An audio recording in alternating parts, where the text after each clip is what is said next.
ओम शांति।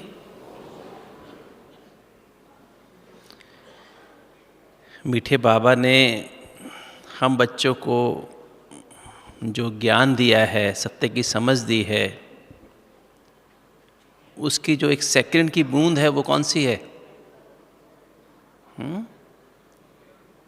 बाबा का ज्ञान सेकंड है ना, मीठा है ना, बहुत मीठा है, पर उस सेकंड की एक बूंद कौन सी है? सबसे इंपॉर्टेंट बूंद कौन सी है? वो है मन मना भव। तो आज इसी बात को हम गहराई से समझेंगे कि मन मना भव, मध्याजी भव हम कैसे बने, कैसे हम इसके लिए क्या पुरुषार्थ करें कि हम मनमना भव हो करके मध्याजी बन जाएं। ऐसी बात को हम बहुत गहराई समझते हैं। जैसे आप जो बाबा ने हमें ज्ञान दिया है, ज्ञान अर्थात सत्य की समझ दी है, हमको सत्य की समझ दी है हमें, और वो ज्ञान हमें बुद्धि में दिया है। बुद्धि में ज्ञान मिला है, हमारी बुद्धि ने धारण किया है, और अभी हमें अपने मन में परिवर्तन लाना है। बाबा ज्ञान को बुद्धि में डालता है, हमें होमवर्क क्या मिलता है कि अब अपने मन को परिवर्तन करो। मन को और संस्कारों को हमें परिवर्तन करना है। बाबा हमारे मन और संस्कारों को परिवर्तन नहीं करता है। इस ज्ञान से हमें अपनी बुद्धि में जो ज्ञान है उसका यूज़ करके हमें अपने मन को और संस्कारों को परिवर्तन करना है। अर्थात हमें अपने संस्कारों को और मन को, मध्याजी का अर्थ क्या है? बेसिकली मध्याजी का अर्थ है, कई समझते हैं मध्याजी माना विष्णु भव या लक्ष्मी नारायण भव। मध्याजी का मतलब है आप देहभान से परे हो जाओ। मध्याजी, ना मेल ना फीमेल, मेल फीमेल के भान से परे हो जाना। अपने अंदर इतनी आत्मिक स्थिति को बढ़ाओ, बाप की याद से इतना अपने मन में विचारों को, भावनाओं को, वृत्ति को, स्मृति को इतना परिवर्तन करो ज्ञान के हिसाब से, उसमें इतनी सोल कॉन्शियसनेस भर दो, उसमें इतना बाप की याद को भर दो, बाप के एक एक संबंध को उसमें भर दो, संबंध के अनुभव को भर दो। ड्रामा का जो ज्ञान है, आदि मध्य अंत का ज्ञान है, इससे इतने साक्षी दृष्टा हो जाओ कि तुम देहभान से एकदम परे चले जाओ। मध्याजी भव माना फरिश्ता बन जाओ, फरिश्ता सो देवता बन जाओ। तो ब्राह्मण हम हैं, ब्राह्मण माना है जिनकी बुद्धि बेहद में रहती है, जिनकी बुद्धि में ये बेहद का ज्ञान भरा हुआ है, उसे कहते हैं ब्राह्मण। और अभी हमको जब अपने मन को परिवर्तन करेंगे तो हम बन जाएंगे फरिश्ता, और जब अपने संस्कारों को परिवर्तन कर लेंगे तो बन जाएंगे देवता। तीनों में ये फर्क है, ब्राह्मण सो फरिश्ता सो देवता। ब्राह्मण है सतो प्रधान पावन बुद्धि वाले, जिसमें ये ज्ञान भरा हुआ है, बेहद की बुद्धि वाले। फरिश्ता है जिसने इस बेहद की बुद्धि को यूज़ करके अपने मन को परिवर्तन कर लिया, वो ज्ञान अपने मन में भर लिया, वो बन गए फरिश्ता, मतलब मध्याजी। और फिर जब हमने इस ज्ञान, इस अपने मन को, बुद्धि और मन परिवर्तन होने के बाद, जब उसके साथ, उस विचारों के साथ, उन भावनाओं के साथ, उस वृत्ति और स्मृति के साथ मैंने कर्म किए, तो मेरे संस्कार परिवर्तन हो गए। संस्कार जब मेरे परिवर्तन हो गए तो हम बन गए देवता। तो ये है मध्याजी भव, राइट। अब इसके हम थोड़ा सूक्ष्मता में चलते हैं, गहराई में चलते हैं कि बुद्धि, मन और संस्कार ये क्या है और कैसे हमें किस प्रोसेस से हमको गुजरना है, कैसे इसको परिवर्तन करना है। इसको बहुत गहराई समझने की आवश्यकता है, क्योंकि एक बार समझ में आएगा तभी हम इसको यूज़ कर सकते हैं। पहली जो चीज़ है वो है बुद्धि। बुद्धि में ज्ञान को कैसे भरना है। जैसे कल हमने बात सुनी ना, कल एक बात सुनी थी कि ये जो बाबा हमें ज्ञान दे रहा है, समझ दे रहा है, इसको बुद्धि में धारण कर, ये धारणा में ला करके इन ज्ञान रत्नों को धारण कर और फिर दूसरों को धारण कराना है। कल की मुरली में था ना शायद, धारणा कराना है। तो धारण कहाँ करना है? ज्ञान हमने सुना, बुद्धि में धारण हो गया। क्योंकि तो जब धारणा का मतलब क्या है? धारणा का मतलब मन में धारण कर लो। जब मन में धारणा कर लेंगे तो हमारा चेहरा जो मन में होता है चेहरे पे दिखाई देता है, तो हमारा चेहरा बदल जाएगा। हमारे चेहरे द्वारा वो आत्मिक स्मृति, परमात्म स्मृति, आत्मा परमात्मा के संबंध के अनुभव की अथॉरिटी और ड्रामा से साक्षी दृष्टा की स्टेज दिखाई देगी। तो ये जब हमारा चेहरा बदलेगा, चेहरे में वो भाव आ जाएगा, वो ज्ञान आ जाएगा, आंखों में, नाक में, कान में, मुख में, स्किन में, हमारे रोम रोम से बाबा दिखाई देगा। तो इसे बोलते चेहरे द्वारा सेवा। चलन, जब मेरा मन बदल जाएगा, मेरे संकल्प बदल जाएंगे, मेरी भावनाएं बदल जाएंगी, मेरी वृत्ति और स्मृति बदल जाएगी, तो मेरे बोल बदल जाएंगे, मेरे कर्म बदल जाएंगे, वो अलौकिक हो जाए। कल का पॉइंट था ना जो हमारा, जो अभी अव्यक्ति मास का पॉइंट शुरू हुआ ना, अंतर्मुख, अव्यक्त, अलौकिक। जब हम अंतर्मुखी हो जाएंगे, अंतर्मुख माना एक सेकंड में देह से डिटैच, मैं अशरीरी आत्मा हूं, एक सेकंड में देह से हम डिटैच हो, एकदम मैं फील हो कि मैं अशरीरी आत्मा हूं, परमात्मा की संतान हूं, बस आत्मा परमात्मा कंबाइंड है। ये अंतर्मुखी स्थिति है। और जब ऐसी स्थिति हमारे मन में, हमारी स्मृति, वृत्ति, भावना, संकल्पों में आ जाएगी, तो फिर क्या होगा? हम अव्यक्त हो जाएंगे। अव्यक्त माना हम वाणी से परे चले जाएंगे, व्यक्त भाव से परे चले जाएंगे। और जब व्यक्त भाव से परे चले जाएंगे तो हम अलौकिक फरिश्ते नजर आएंगे। तो ये कल का पॉइंट था ना जैसे। तो आज क्या था? साधारण स्थिति से असाधारण, साधारण रूप में भी असाधारण स्थिति मेरी बने, है ना। तो वो तभी पॉसिबल होगा। आज उसी प्रोसेस को हम गहराई समझते हैं, क्योंकि आज ये टॉपिक मैंने इसलिए विशेष इसलिए लिया, ये वाला टॉपिक, कि ये टॉपिक हमारा पूरे ज्ञान का सार है।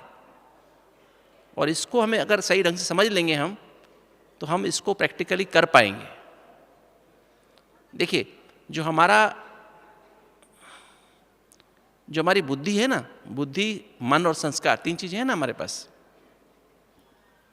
बुद्धि जो है, बुद्धि के 4 एस्पेक्ट हैं। बुद्धि में 4 बातें हैं। बुद्धि को फिजिकल नहीं है, भौतिक बुद्धि नहीं है। बुद्धि को हम जैसे आत्मा को हम नहीं देख सकते, ऐसे बुद्धि को हम देख नहीं सकते, मन को भी हम देख नहीं सकते, संस्कारों को भी हम देख नहीं सकते, किंतु हम अनुभव कर सकते हैं। तो बुद्धि जो है उसमें 4 चीजें हैं। पहली जो बात है वो है दिल, जिसे इंग्लिश में कॉन्शियसनेस भी कहते हैं, कॉन्शियंस भी कहते हैं, हिंदी में चेतना कहते हैं, अंतरात्मा कहते हैं, दिल कहते हैं। तो ये दिल जो है, आत्मा जहाँ है, यहाँ से लगभग 2.5 इंच अंदर, यहाँ से 3 इंच नीचे हमारा राइट ब्रेन है और लेफ्ट ब्रेन है। लेफ्ट ब्रेन लॉजिकल ब्रेन है, राइट ब्रेन हमारा क्रिएटिव ब्रेन है, इमोशनल ब्रेन है। नॉर्मली भाइयों में जो मेल्स होते हैं उनमें लेफ्ट ब्रेन डोमिनेंट होते हैं, वो लॉजिकल ज़्यादा होते हैं, और बहनें ज़्यादा इमोशनल होती हैं, क्रिएटिव होती हैं। और उसका दोनों का कंट्रोल रूम जो है वो हाइपोथैलेमस है। तो हाइपोथैलेमस के मध्य आत्मा की सीट है, और वो जो वहाँ से आत्मा से एनर्जी निकलती रहती है। जैसे ये बल्ब है ना सामने, इसमें से क्या निकल रहा है? लाइट निकल रही है ना। इसमें से 2 एनर्जी निकल रही है, लाइट और गर्मी। ऐसे आत्मा जो बिंदु है, अति सूक्ष्म चैतन्य ज्योति बिंदु है, ये जड़ है, वो चैतन्य ज्योति बिंदु है। उसमें से हमेशा 7 एनर्जी हमेशा निकलती रहती है। पहली एनर्जी कौन सी है? ज्ञान। ज्ञान में सत्य की समझ, मतलब मैं आत्मा हूं। ये मैसेज हमारी बॉडी है जो पूरी 80,000 अरब कोशिकाओं की बनी हुई है। कितनी कोशिकाओं की बनी है? 80,000 बिलियन सेल्स की बनी हुई है। और सिर्फ हमारे ब्रेन में 100 अरब न्यूरॉन्स हैं, ब्रेन की सेल्स हैं 100 अरब, 10,000 करोड़, जिससे पूरा शरीर हम कंट्रोल करते हैं। तो जो आत्मा है उससे एक नॉलेज निकल रही है कि मैं आत्मा हूँ। जैसे कंप्यूटर में भी होता है ना, पहली इन्फॉर्मेशन क्या होती है, मैं आत्मा हूँ। मैं कंप्यूटर की मेक होती है, कितने रैम है उसमें, कितनी उसकी पावर है ना, उसकी कितनी MBs हैं, वो सारी की सारी उसमें लिखी होती है। ऐसे ही आत्मा पे वो नॉलेज है, तो वो एक मैसेज जा रहा है यहाँ से, जैसे अल्ट्रासाउंड होती है ना, ऐसे पूरी सेल्स में, ब्रेन की 100 अरब न्यूरॉन्स में मैसेज जा रहा है। आँखों में, नाक, कान, मुख में, त्वचा में, शरीर की 80,000 अरब कोशिकाओं का मैसेज जा रहा है, मैं आत्मा हूँ, मैं हूँ ना। और खाली ये मैसेज नहीं जा रहा है, दूसरा मैसेज भी जा रहा है कि मैं जो आत्मा हूँ वो परमात्मा की संतान हूँ, परमधाम निवासी परमपिता परमात्मा शिव की संतान हूँ, ऑलमाइटी अथॉरिटी की संतान हूँ। और तीसरा मैसेज भी जा रहा है, वो तीसरा मैसेज क्या है, तीसरा मैसेज जा रहा है कि मैं जो आत्मा हूँ, मेरे सर्व संबंध उसके साथ हैं, ऑलमाइटी अथॉरिटी के साथ हैं। माता, पिता, शिक्षक, सतगुरु, बंधु, सखा, साजन, सर्जन, बच्चा, 9 संबंध तो मुख्य हैं। वैसे तो हर सर्व संबंध है और हर जगह है, हर समय है। ये बाबा का मतलब ये तीसरी बात की जा रही है। और चौथी बात, एक मैसेज और जा रहा है ज्ञान के रूप में, सत्य की समझ, ड्रामा। इस सृष्टि रूपी ड्रामा में हर आत्मा एक्टर है और हर आत्मा अपने इस जन्म और पिछले जन्म के कर्मों के हिसाब किताब के अनुसार 100% एक्यूरेट पार्ट प्ले कर रही है। इसलिए और परमात्मा इस सृष्टि रूपी ड्रामा का क्रिएटर भी है, डायरेक्टर भी है, प्रिंसिपल एक्टर भी है और सुप्रीम जस्टिस भी है। और हर आत्मा को इसके इस जन्म और पिछले जन्म के कर्मों के हिसाब किताब के अनुसार 100% एक्यूरेट डायरेक्शन दे रहा है। इसलिए अभी तक जो कुछ हुआ अच्छा हुआ है, क्योंकि परमात्मा डायरेक्टर है, परमात्मा क्रिएटर है, परमात्मा प्रोड्यूसर है, परमात्मा इसका प्रिंसिपल एक्टर है और उसमें हर चीज़ एक्यूरेट चल रही है। अभी तक जो कुछ हुआ वो अच्छा हुआ है। हमारी सब प्रॉब्लम्स का कारण क्या है, मेरे साथ जो हुआ अच्छा नहीं हुआ है। क्योंकि हमेशा हमें क्या याद रहता है, जो हमारे साथ गलत होता है हमें याद रहता है, अच्छा याद नहीं रहता है। बचपन से लेकर आज तक जो कुछ हुआ उसमें सब कुछ बहुत अच्छा भी हुआ है, कि तो हमारी स्मृति में क्या रिकॉर्ड होता है, जो खराब हुआ है। और 90% विचार, ये सारा कुछ हमारे सबकॉन्शियस माइंड में भर जाता है और सबकॉन्शियस माइंड में भरता है और वो हमारे सबकॉन्शियस पास्ट में जो हुआ वो वर्तमान को अफेक्ट करता है, वर्तमान को प्रभावित करता है। सारी बीमारियों का कारण, मन की, तन की सभी बीमारियों का कारण क्या है, पास्ट है।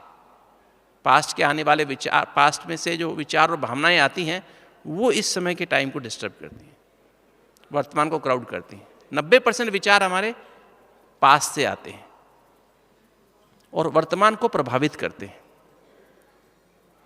हम उसी रंग से देखते हैं लोगों को जो हमारे साथ पिछले सालों में घटा है। उसी रंग से अपने संबंधों को देखते हैं, उसी रंग से अपने दोस्तों को देखते हैं, अपने साथ वालों को देखते हैं, उसी रंग में से देखते हैं। किसी को धोखा मिला होता है तो बार बार उसको धोखा ही याद आता है, शायद ये भी मुझे धोखा देंगे, तो वो इस तरह की फीलिंग हमेशा रहती है और उसी से सभी बीमारियों का जन्म होता है। ये हमें बड़ा क्लियर समझ में होना चाहिए। तो ये जो है, ये पक्का मन में आ जाए कि जो हुआ अच्छा हुआ है और जो हो रहा है अभी बहुत अच्छा हो रहा है। क्यों बहुत अच्छा हो रहा है? क्योंकि अब बाबा हमारे साथ है, हर संबंध से हमारे साथ है और सदा हमारे साथ है, हर जगह से हमारे साथ है, हर समय हमारे साथ है। और जो होने वाला है वो सबसे अच्छा होने वाला है। क्यों सबसे अच्छा होने वाला है? क्योंकि अब हम राइट कर्म कर रहे हैं, परमात्मा श्रीमत पे कर्म कर रहे हैं। तो ब्राह्मण का मतलब ही हम बाबा की गोद में हैं। तो ये जो ज्ञान है ये आत्मा से निकल रहा है। पवित्रता, बाबा पतित पावन है, इस ज्ञान से हमें, ये जितना हम ज्ञान का मनन चिंतन मंथन सिमरण करते हैं वो हम पावन बनते जाते हैं। मतलब हमारी बुद्धि में सत्य की स्मृति आती जाती है, अपना सत्य स्वरूप, दूसरों का सत्य स्वरूप हमें महसूस होने लगता है और सत्य से व्यवहार करने लगते हैं। शांति की एनर्जी यहाँ से निकल रही है, प्रेम, रूहानी प्रेम, अतीन्द्रिय सुख, आनंद और शक्तियों की एनर्जी निकल रही है। वो एनर्जी सबसे ज़्यादा यहाँ बीच में जहाँ आत्मा है उसके आसपास जो सेल्स हैं हाइपोथैलेमस में, वो बहुत सेंसिटिव हैं, वो सेंस कर लेती हैं इसको ही हम कॉन्शियसनेस कहते हैं, कॉन्शियस कहते हैं, अंतरात्मा कहते हैं। और इस हाइपोथैलेमस के बीच में जो सेल्स हैं, उसमें इस 7 एनर्जी के आधार पे हमारा विवेक बनता है। कोई फिजिकल नहीं है कि ये विवेक है, ये दिल है, नहीं, किंतु जो आत्मा की जो एनर्जी सबसे ज़्यादा जहाँ पर है वो दिल है, वो कॉन्शियस है, हमारी अंतरात्मा है, चेतना है, या दिल है या अंतरात्मा है। और उससे जो है इस 7 गुणों से हमारा क्या बनता है? विवेक बनता है। विवेक माना सत्य को परखने की शक्ति बनती है। सत्य क्या है और असत्य क्या है, इसको परखने की शक्ति बनती है। और इस सत्य को परखने की शक्ति से हमारे अंदर यथार्थ निर्णय करने की शक्ति पैदा होती है, जिसको आम भाषा में कई बार हम बुद्धि कह देते हैं। हालांकि बुद्धि में 4 बातें हैं, दिल भी है और विवेक भी है, निर्णय शक्ति भी है, और चौथी बात चित्त, सबकॉन्शियस माइंड, वो भी बुद्धि का ही एक एस्पेक्ट है। तो जो सत्य को परखने की शक्ति को विवेक कहते हैं, और यथार्थ निर्णय करने की शक्ति को हम क्या कहते हैं? आम भाषा में बुद्धि कह देते हैं या निर्णय शक्ति ही कहते हैं। और चौथी जो बात है वो है विवेक, चित्त। चित्त किससे बनता है? चित्त बनता है विस्तार को सार मिलाने की शक्ति से। 6 शक्तियों से बनता है चित्त हमारा। विस्तार को सार मिलाने की शक्ति, समेटने की शक्ति, सहन करने की शक्ति, समाने की शक्ति, सामना करने की शक्ति और सहयोग करने की शक्ति। ये 6 शक्तियों से मिलकर हमारा चित्त बनता है। ये 4 बुद्धि के एस्पेक्ट हैं। बाबा जो ज्ञान देता है हमें, इस बुद्धि में हमें ये दिल में ज्ञान डालता है। बाबा हमारे दिल से बात करता है। बाबा को ना दिलाराम है, दिल वाला है ना, वो मन में ज्ञान नहीं डालता है, हमारी दिल में ज्ञान डालता है, दिल से बात करता है। वो उसकी जो तीर है वो दिल में लगता है जाके सीधा। वो दिल में ये बात जाती है कि मैं देह नहीं, मैं आत्मा हूं। मैं स्थूल देह नहीं, स्थूल देह को चलाने वाली अति सूक्ष्म चैतन्य ज्योति बिंदु आत्मा। ये बाबा हमको हर मुरली में, आज की मुरली में भी कितनी बार, 5-6 बार बाबा ने यह बात याद दिलाई है ना। बार बार अभ्यास करो, मैं देह नहीं मैं आत्मा हूं, मैं देह नहीं मैं आत्मा हूं, मैं देह को चलाने वाले अति सूक्ष्म चैतन्य ज्योति बिंदु आत्मा हूं। बार बार ये अभ्यास बाबा ने करने के लिए बोला। तो ये जो अभ्यास, ये जितना है, जितना हम इसको बार बार करते हैं, बार बार करते हैं, बार बार करते हैं। जैसे स्कूल में बच्चा कैसे होता है, ABCD लिखता है, कितनी बार करता है? नर्सरी में कितनी बार लिखते हैं हम लोग? पहाड़े कितनी बार याद करते हैं? कर्सिव राइटिंग की बुक होती है ना, कितनी बार लिखते हैं उसके ऊपर? चलते फिरते खेलते भी हम लोग यही गाना गाते रहते हैं, A for apple, B for bat, C for cat, D for dog। नहीं, कितना प्रैक्टिस करते हैं। तो ऐसा ही जितना हमें बाबा हमको कह रहे हैं अभ्यास, इसी में मेहनत है। तो जितना हम इसका अभ्यास करते हैं, ये अंदर जो ABCD, इसको मैं ABCD कह देता हूँ ज्ञान को, ये मुरली जो है बाबा की मुरली, जितना इस मुरली का मनन चिंतन मंथन सिमरन करते हैं, उतना हमारे दिल में पवित्रता आती जाती है, उतना दिल हमारा पवित्र होता जाता है। इसलिए कहते हैं अपनी घोट तो नशा चढ़े। जितना हम इस मुरली को घोटते हैं, मनन रिवाइज करते हैं, चिंतन माना इसकी गहराई में जाते हैं कि बाबा मुझे तो ऐसा बनना है। मंथन माना कैसे बनना है, हम बाबा से एकदम मगन हो जाते हैं बात करते करते, और बाबा से बातें करने लगते हैं। फिर बाबा हमें आंसर देता है, बच्चे कैसे? बाबा मैं तो डॉक्टर हूँ, मैं तो, मेरा तो प्रोफेशन ऐसा है, मैं कैसे करूँ? पेशेंट देखते देखते मैं कैसे इस बात को मैं, ये कि मैं कैसे बनूँ, ये बात को मैं कैसे रखूँ? तो बाबा फिर हमें टच करता है, नहीं बच्चे तुम कौन हो? खाते पीते उठते बैठते लोगों से बातें करते, ये महसूस करो कि मैं कौन हूँ और ये सामने वाला कौन है। मेरा बाप कौन है, इसका बाप कौन है, मेरे सर्व संबंध किसके साथ हैं, इसके सर्व संबंध किसके साथ हैं।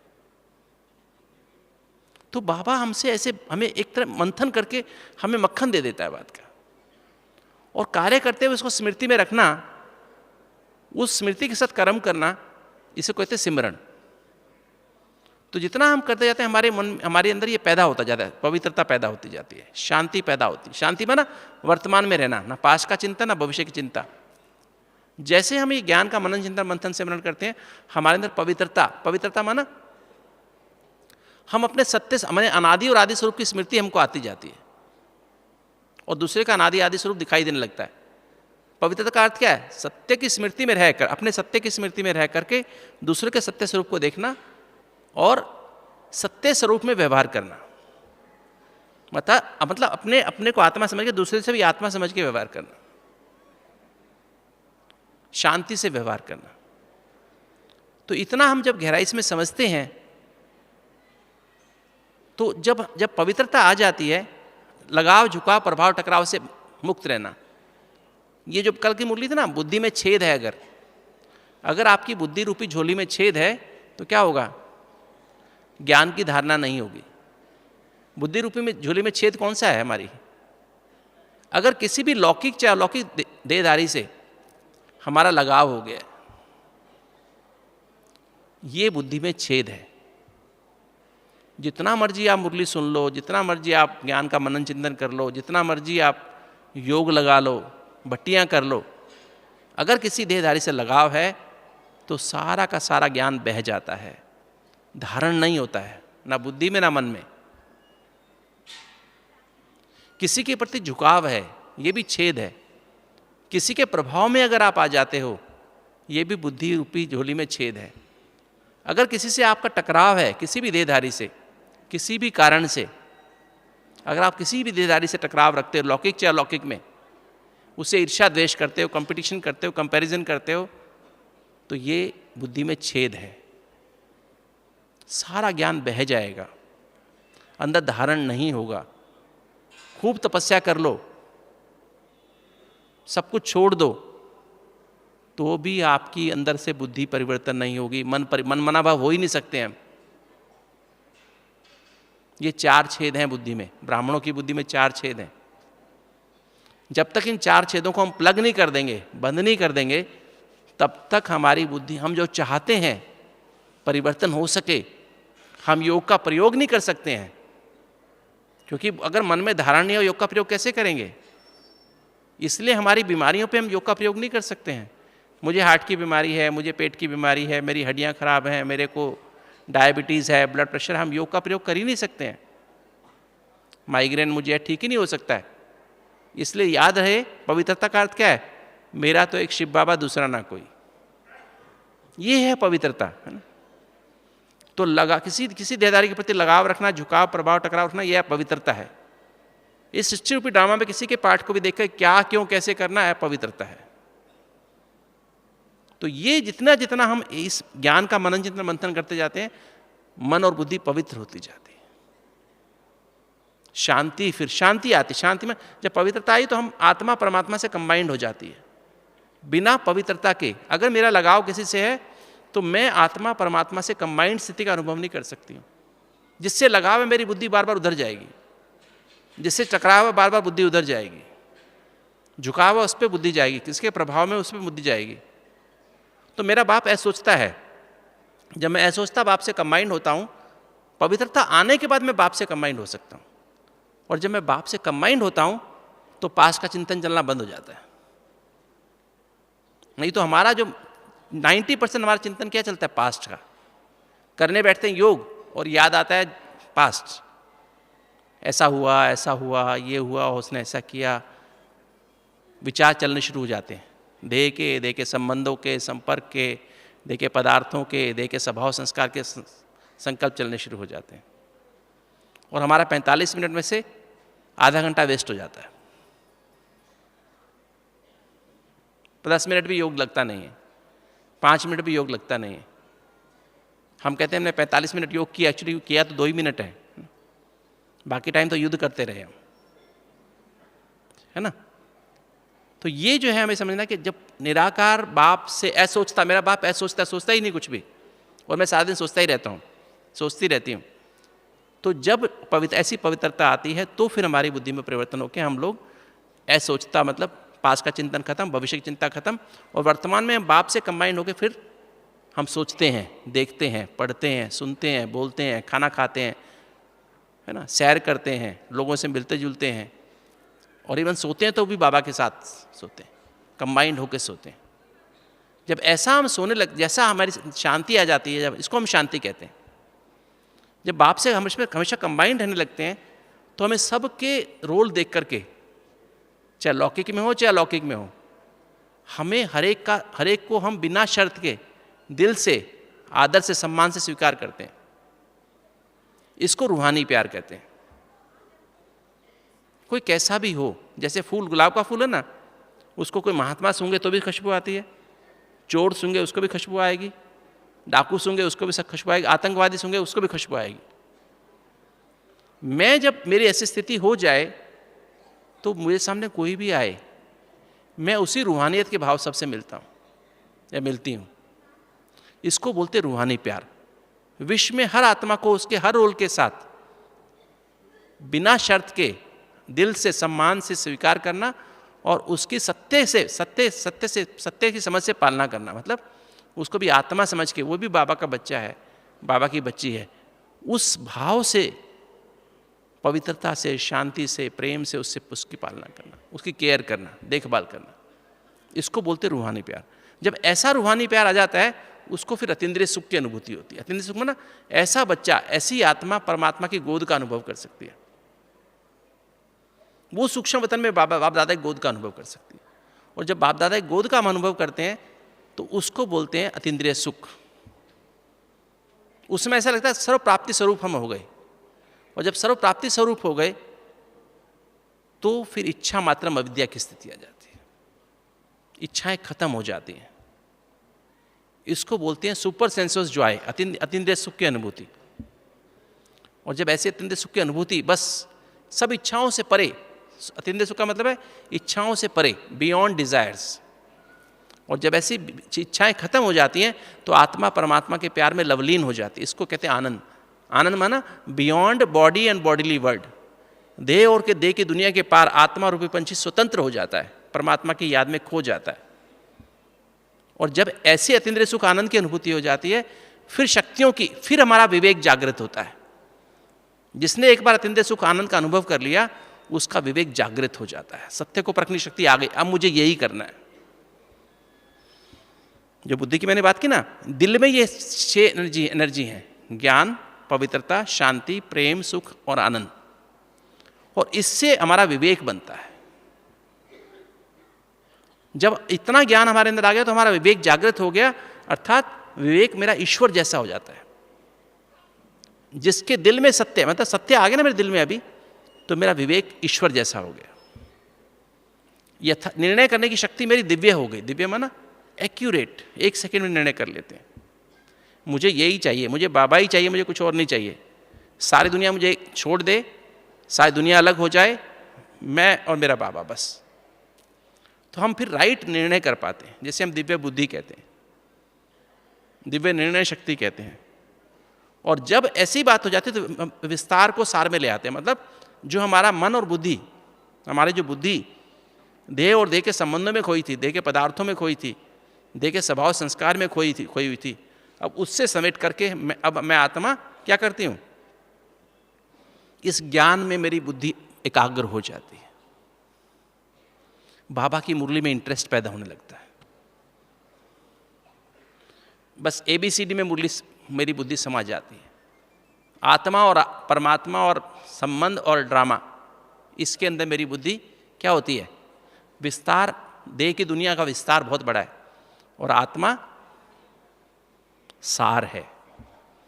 आत्मा अति सूक्ष्म है, देह इतनी बड़ी है। देह की दुनिया बहुत बड़ी है और आत्मा अति सूक्ष्म है, परमात्मा अति सूक्ष्म है। आत्मा परमात्मा के संबंध गुप्त हैं, ड्रामा भी गुप्त है।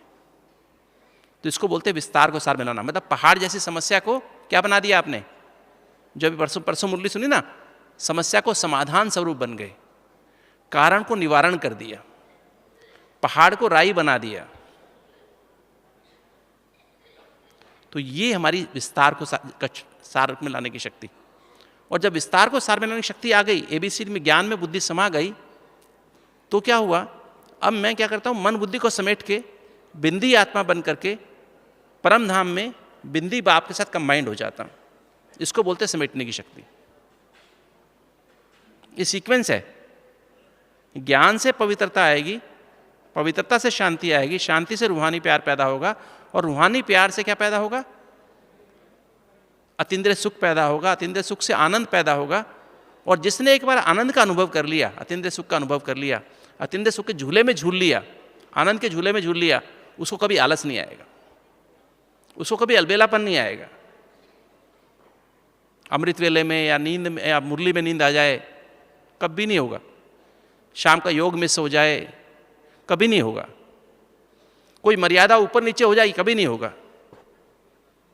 खाने पीने में लालच आ जाए, कुछ देखने का लालच आ जाए, कुछ भी लालच नहीं आएगा, जिसने वो आनंद एक बार महसूस कर लिया। बहुत कम आत्माएं वो आनंद, अतिंद्रिय सुख आनंद की अनुभूति कर पाते हैं। विजुलाइज नहीं करना है, रियलाइज करना है। चलते फिरते उठते बैठते रियलाइज अनुभव करना है। तो एक बार जो आ गया ना वो, अब जब मैं मन बुद्धि को समेट के बिंदी आत्मा बन के बिंदी परमात्मा को परमधाम घर में उसके कंबाइंड हो जाता हूँ, तो मेरे अंदर करंट आने लगती है। और जब वो करंट आने लगती है, अब सहन करना मेरे लिए बहुत सहज हो गया। पहले कोई इंसल्ट करता था, मेरे को फील होता था, अभी फील नहीं होता है। अब सहन करने की शक्ति आ गई, अब समाने की शक्ति आ गई। किसी ने कुछ मर्जी कहा, मैं किसी को बोलता नहीं हूँ, आप किसी को बोलती नहीं हूँ, कोई बात नहीं, मेरा हिसाब तब चुकता हो रहा है। बाबा कंबाइंड है मेरे साथ। अब सूली कांटा लगती है। पहले आज का वरदान था ना, पहले कांटा भी सूली लगता था, अभी क्या लगता है? सूली भी कांटा लगती है। समाने की शक्ति आ गई। और अब मेरे को सामना करने की शक्ति आ गई। सामना करने की शक्ति माना अब मैं अपनी समस्या को सहन भी कर लेता हूँ, समा भी लेता हूँ, और साथ साथ सामना और भी आ जाओ, जिसको आना आ जाओ, जो प्रॉब्लम आना चाहती है आओ, डर खत्म हो जाता है। और फिर सहयोग करने की शक्ति आ गई। और जब ऐसे 8 शक्तियाँ मेरे अंदर आ जाती हैं, ये जो 8 शक्तियाँ अंदर आ गई, अब क्या हुआ? नहीं तो क्या होता है हमारे अंदर, किसी के अंदर ज्ञान बहुत है, पवित्रता नहीं है, किसी ना किसी देहधारी से लगाव है, लौकिक में चाहे अलौकिक में, कहीं झुकाव प्रभाव टकराव है, तो पवित्रता की डिग्री कम है। ज्ञान बहुत है, वो लगाव झुकाव का छेक है ना बुद्धि में, तो सारे ज्ञान बह जाता है, धारण नहीं होता है। किसी के अंदर पवित्रता है किंतु कहीं ना कहीं शांति नहीं है, कोई पुरानी बात को भूले नहीं है, पास्ट की बातें बार बार याद आती नहीं, मन शांत होता रहता है। किसी को शांति भी आ गई किंतु प्रेम नहीं है, किसी ना किसी को स्वीकार नहीं किया है। पूरी दुनिया में हर एक आत्मा को भी अगर आपने उसके रोल के साथ स्वीकार नहीं किया है, तो आपको रूहानी प्यार नहीं है, प्यार की कमी है। उसको देखते ही आपका चेहरा बदल जाता है, उसकी याद आते ही आपका चेहरा बदल जाता है ना। ये रूहानी प्यार की निशानी नहीं है। किसी के अंदर रूहानी प्यार की तो अत्यंत सुख की अनुभूति नहीं है, क्योंकि मन में कोई ना कोई इच्छा है। जिसके मन में इच्छा है, कोई भी कोई इच्छा है, उसको कभी अत्यंत सुख की अनुभूति नहीं हो सकती है। बाप की गोद का अनुभव, रियल बाप की गोद का अनुभव नहीं हो सकता है। और जिसको अत्यंत सुख की, कई लोगों को अत्यंत सुख की अनुभूति पर आनंद की अनुभूति नहीं होती है। कोई ना कोई देह का रोग, कोई तन का रोग, कोई मन का रोग कहीं ना कहीं खींचता रहता है, वो आनंद की अनुभूति नहीं कर सकते। तो इससे सबका कनेक्शन आपस में। तो जब 6 की 6 शक्तियां आपकी आ गई, तो चित्त शांत, एकाग्र, आनंदमय हो जाता है। जो दिल में है वो चित्त में हो जाता है। ये मैं प्रोसेस बता रहा हूं, मनमाना भाव कैसे करते हैं। तो जब मेरी बुद्धि ऐसी हो गई, सच्चित आनंद स्वरूप हो गई, मेरी बुद्धि को मुझे क्या बनाना है? मनमाना भाव करने के पहले मुझे अपनी बुद्धि को सच्चित आनंद स्वरूप बनाना है। परमात्मा सदा सच्चित आनंद स्वरूप है, और देवताओं को भी हम सच्चित आनंद स्वरूप कहते हैं। तो उनकी बुद्धि सदा सच्चित, जो दिल में होता है वही चित्त में होता है। सबकॉन्शियस माइंड में कुछ होता ही नहीं। तो जब ऐसा होता है, जो चित्त में फिर चिंतन में, ये नियम है, जो मेरे चित्त में होता है वो चिंतन में चलता है। अब आ गया मन, ये तो हमारा सबकॉन्शियस माइंड हो गया। सबकॉन्शियस माइंड में जो होगा वो सबकॉन्शियस माइंड में होगा, राइट। चित्त के आधार पे मेरे अंदर जो मेमोरीज हैं, आत्मा में एक सूक्ष्म फाइल है, और बुद्धि हमारे ब्रेन में हार्ड कॉपीज हैं। सॉफ्ट कॉपी किसमें? आत्मा में है, और हार्ड कॉपी किसमें? ब्रेन की सेल्स में। तो जब मैंने मन में मेरा जब चित्त अब शांत हो गया, एकाग्र आनंद में हो गया, तो ऑटोमेटिक क्या होगा, मेरी जो कॉन्शियस माइंड में स्मृति की फाइलें कौन सी खुलेंगी, ब्राह्मण स्वरूप की फाइल खुल जाएगी, संपूर्ण ब्राह्मण स्वरूप की फाइल खुल जाएगी, संपूर्ण पावन सत्व प्रधान ब्राह्मण स्वरूप की फाइल खुल जाएंगे।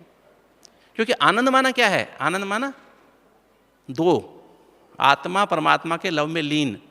दो की फ्रीक्वेंसी कहाँ होती है, जब विनाश, जब कर्मातीत स्थिति होती है तो दो की फ्रीक्वेंसी होती है,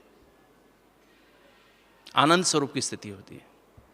फरिश्ता, संपूर्ण पावन सत्व प्रधान फरिश्ता स्वरूप की फाइलें खुल जाएंगी, संपूर्ण पावन सत्व प्रधान देवता स्वरूप की फाइलें खुल जाएंगी। अंदर है आत्मा में फाइल, वो इमर्ज हो जाएंगे। मुझे फील होने लगेगा मैं ब्राह्मण। क्या ब्राह्मण का मतलब क्या है, मैं बाबा की गोद में हूं। चलते फिरते फील होगा, चलते फिरते लगेगा मैं तो फरिश्ता बनने वाला हूं। चलते फिरते फील होगा मैं देवता बनने, दिखाई देगा देवता स्वरूप ना, चलते फिरते महसूस होगा, ऐसा महसूस होने लगेगा। और जब हमारी ये संपूर्ण पावन सत्व प्रधान ब्राह्मण सो, फरिश्ता सो, देवता सो की फाइलें खुलने लगेंगी तो मेरी स्थिति भी वैसी बन जाएगी। जैसी स्मृति वैसी स्थिति होती है, तो स्थिति मेरी बदल जाएगी।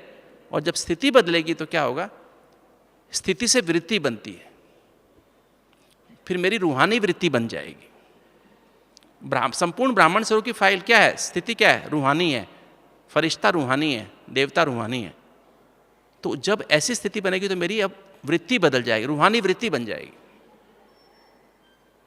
रूहानी वृत्ति बनेगी तो रूहानी दृष्टि बन जाएगी। सब मुझे आत्मा ही दिखाई देंगे, चलते फिरते चमकते सितारे दिखाई देंगे, देह दिखाई नहीं देगी। देह का भान कोई कैसा है कैसे कुछ मतलब है, मुझे सबके गुण दिखाई देने शुरू हो जाएंगे, अवगुण दिखाई देने बंद हो जाएंगे। रूहानी वृत्ति से रूहानी दृष्टि पैदा होगी और उससे रूहानी वायुमंडल बनेगा, जिसे ऑरा भी कहते हैं। जितना मैं अब ABCD का मनन चिंतन करूंगा, मुरली का मनन चिंतन करूंगी, उतना अधिक मेरा क्या होता जाएगा, आभामंडल बड़ा होता जाएगा। और ये रूहानी वायुमंडल जो बनेगा मेरे आसपास, वो कितना मर्जी बना सकते हो आप, जितना योग करो, जितनी तपस्या करो। आप उसको 6 इंच भी बना सकते हो, उसको आप 2 फुट भी बना सकते हो, उसको आप 8 फुट भी बना सकते हो, उसको आप 32 फुट तक भी बना सकते हो, उसको आप 256 फुट भी बना सकते हो। इसलिए जितना हम योग करते हैं, कई सेंटरों का वातावरण देखा, हमने ये मधुबन का वातावरण हम देखते हैं, कैसा है, कैसा वातावरण है, रूहानी वायुमंडल है ना। ये किसका वायुमंडल है, यहाँ रहने वाली आत्माओं की स्थिति है, दादियों की तपस्या है, उनका वायुमंडल है। बाबा यहाँ आते हैं, उससे वो वायुमंडल क्रिएट हुआ है, वो आभा मंडल क्रिएट हुआ है। और उसमें आते ही हमारा मन शांत हो जाता है। इस रूहानी वायुमंडल से हमारे अंदर क्या निकल रहे हैं, वाइब्रेशन निकलते हैं। सबके प्रति शुभ भावना शुभकामना पैदा होती है, और उस शुभ भावना शुभकामना से शुभ श्रेष्ठ वाइब्रेशन सारे विश्व में फैलते हैं।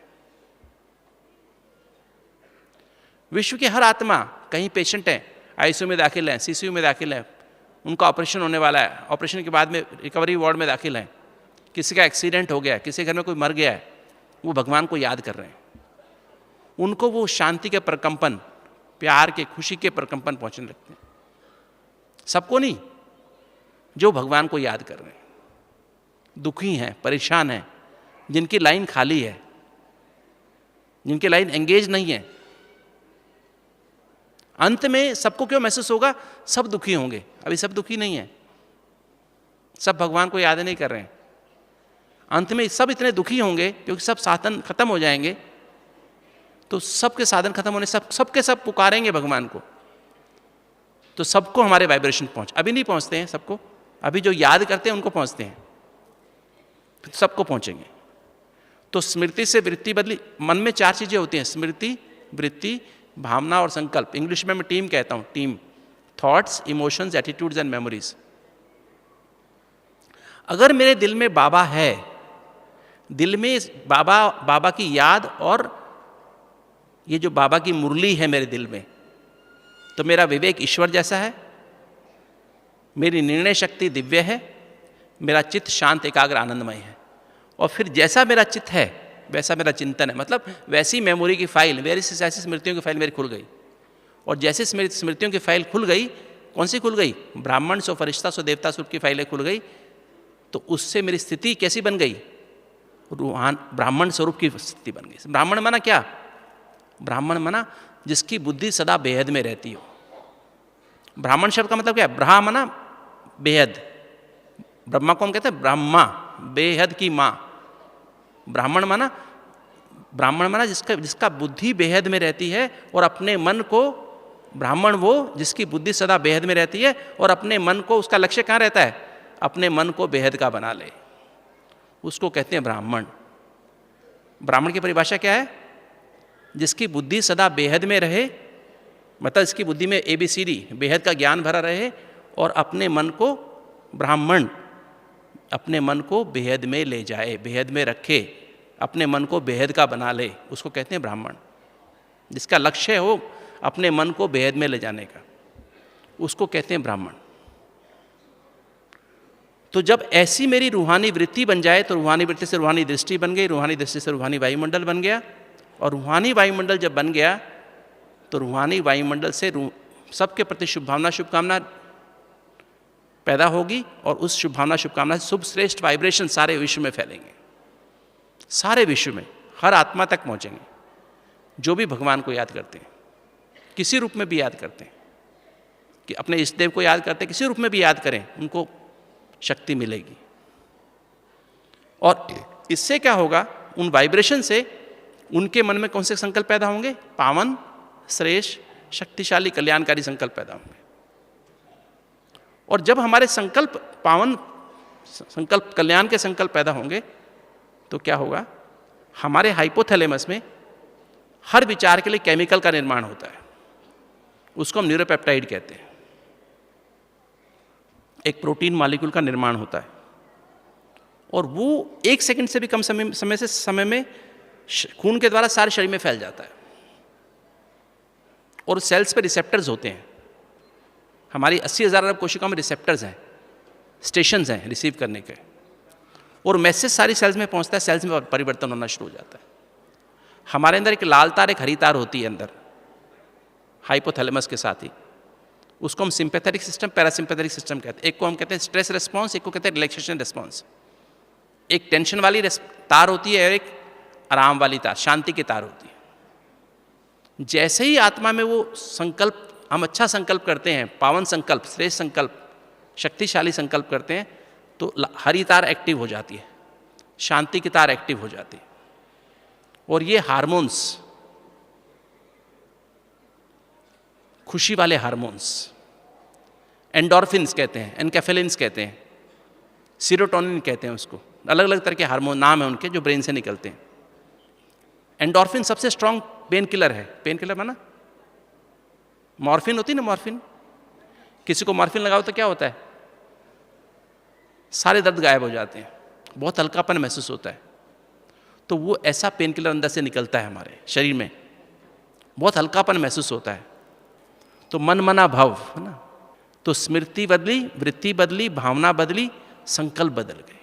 तो जितना मुझे पुरुषार्थ करता जाऊं, हमें 5 साल बाबा की 64 से 69 तक की मुरलियाँ हमें मिलती हैं। मैं आज सोच रहा था बैठ के कि 5 साल में लगभग हमने 1800 मुरली सुनी बाबा की, वही मुरली रिवाइज हो के आती हैं। अगले 49 साल फिर मुरलियाँ चली हैं, अव्यक्त मुरलियाँ चली हैं, उसमें लगभग 800 मुरलियाँ चली हैं। तो लगभग 2600 मुरलियाँ हमने सुनी हैं बाबा से। कितनी मुरलियाँ सुनी हैं? 2600 हमारे चैप्टर हैं, हर एक मुरली एक चैप्टर है, और ये हमारा कोर्स है। तो हम ब्राह्मणों को वो 2600 मुरलियाँ अच्छे से अध्ययन करनी चाहिए। एक एक मुरली, ये चैप्टर्स हैं हमारे, इतना हमारा होमवर्क है। एक एक मुरली की एक एक बात, हाँ बाबा ने ये बात उस 76 में कही थी, ये बाबा ने 74 में कही थी, ये बाबा ने 72 में कही थी, मुझे याद आती हैं, है ना। ये बाबा ने 81 में कही थी, फला मुरली में कही थी, है ना। ये बाबा ने अभी इसमें 94 की मुरली में बताई थी, अभी 84 की फला मुरली में 3 हफ्ते पहले जो मुरली थी वो, उसमें ये बाबा ने ये बात कही थी, है ना। अंदर चलती रहनी चाहिए, मुरली अंदर बजनी चाहिए। कहाँ बजनी चाहिए? दिल में बजनी चाहिए।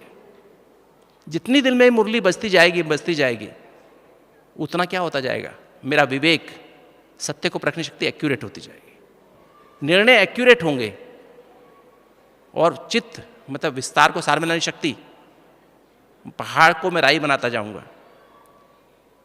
समेटने की शक्ति, मन बुद्धि समेट के बाबा के साथ परम धाम में लगी रहेगी। सहन करना सहज होगा, समाना सहज होगा, सामना करना सहज होगा, सहयोग करना सहज होगा। तो चित्त मेरा शांत एकाग्र आनंद में रहेगा, सच्चित आनंद स्वरूप की स्थिति रहेगी। अगर सच्चित आनंद स्वरूप की स्थिति रहेगी तो मेरा मन, मेरी स्मृति बदलती जाएंगी, पुरानी स्मृतियाँ गायब हो जाएंगी, मेरी वृत्ति रूहानी बनती जाएगी, मेरी भावनाएं सबके प्रति शुभ भावना शुभकामना होती जाएगी, संकल्प पावन श्रेय शक्तिशाली कल्याणकारी होते जाएंगे, और उससे पुराना शरीर, बीमार रोगी तन क्या होता जाएगा? स्वस्थ होता जाएगा। इसलिए कहते हैं योग से एवर हेल्दी बनेंगे। जितना ये योग है, मन मना भव, जितना मैं मन मना भव होता जाऊंगा उतना क्या होता जाएगा? मन, योग का मतलब क्या? मन मना भव। और मैं जब स्मृति में कर्म करूंगा तो मेरे संस्कार भी परिवर्तन होते जाएंगे। संस्कार, मुझे संस्कार बनाने हैं, बार बार अमृत वेला करके ऐसी आदत बन जाए 3:30 बजे अपने आप आँख खुल जाए। कितना मर्जी है, चाहे मैं 12 बजे सोऊं, चाहे 1 बजे सोऊं, 3:30 आँख खुल जाए, बिस्तर पे लेटने की हिम्मत ही ना हो, बिस्तर से उठ के जंप मार के बैठ जाएं। ये संस्कार बनाना है। मुरली में कुछ भी हो जाए, बुखार हो, कमर दर्द हो, सिर दर्द हो, मुरली में पहुंचना ही है कैसे भी करके।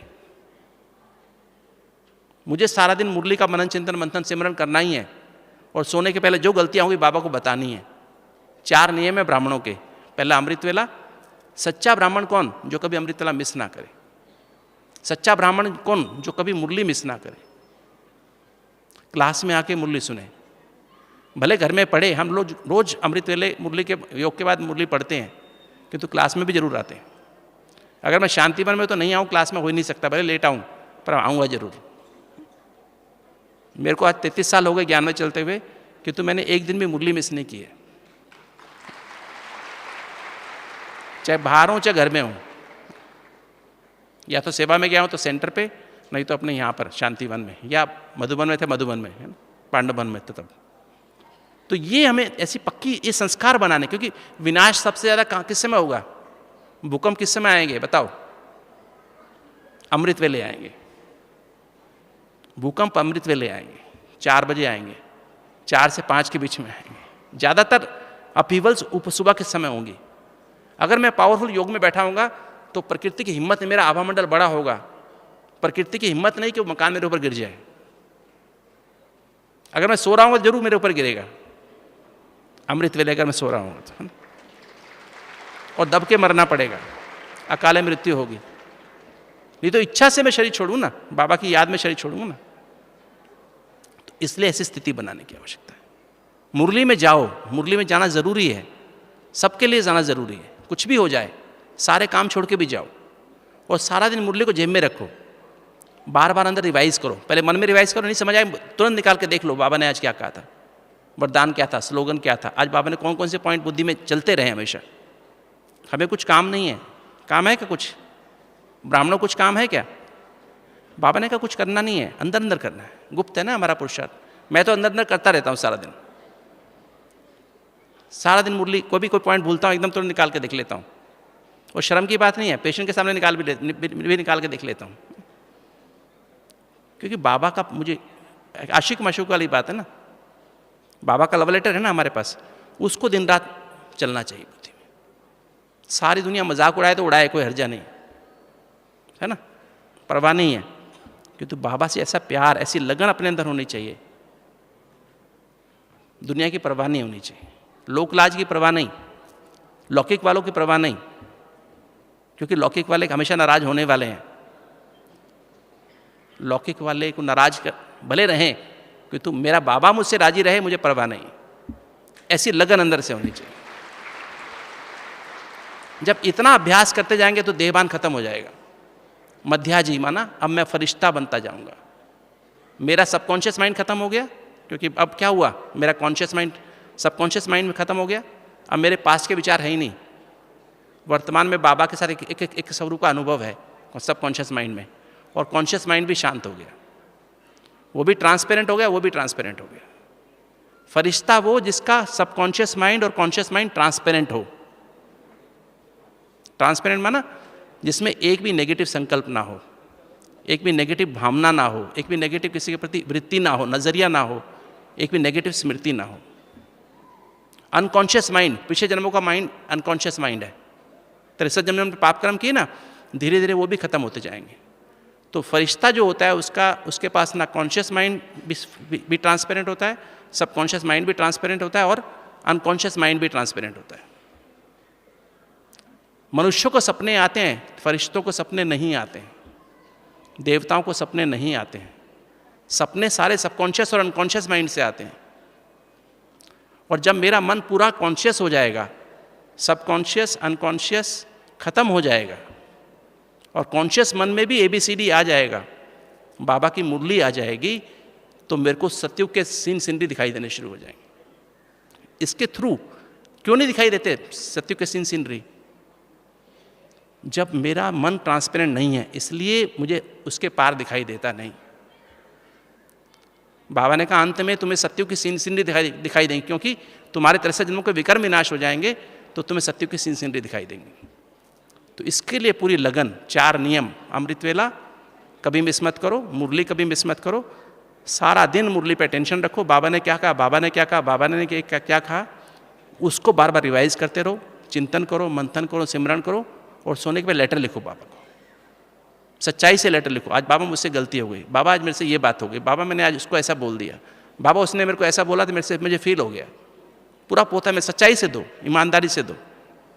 फिर चार्ट भरो, घंटे घंटे याद का चार्ट भरो, 1 घंटे में कितने मिनट याद रही, 4 से 5, 5 से 6, 6 से 7, सारा दिन का चार्ट बनाओ, और फिर मुरली पूरी पढ़ो सोने के बाद, उससे मन प्लेन हो जाएगा। फिर 3 मिनट याद करके 10 बजे तक सो जाओ, तो आप देखेंगे नींद इतनी बढ़िया आएगी आपको, सुबह एकदम जंप लगा के उठ के बैठ जाओगे, और अमृत वेला पूरे 45 मिनट बाबा की गोद में रहोगे।